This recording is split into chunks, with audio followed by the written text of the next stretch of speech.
बैठिए बैठिए। कहा हो राजा, इनके का है मारे?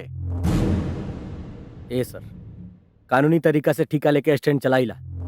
पार्किंग के रेट भी सरकारी रेट के अनुसार से रखले बनी। ओकरा बाद भी केहू मंगनी में पार्किंग क के ऊपर से उल्टा धौंस दिखाई तो उ मार ना खाई तक ओकर पूजा होई। बात तो तुम सही कह रहे हो जी, और अपना जगह पे तुम सही भी हो। कहा हो रघु बाबू, इतना बड़ा आदमी हो के ये भिखारी जैसा काम करने का क्या जरूरत था? अरे दे देते 10-20 रुपया। आप हमें भिखारी कह के हमारा मान बढ़ा रहे हैं कि हमारा अपमान कर रहे हैं? अरे आप तो उल्टा समझ बैठे। अरे कब से आपको हम समझा रहे हैं। अरे कम से कम अपने आप का नहीं तो अपने भैया का तो ख्याल कीजिए महाराज।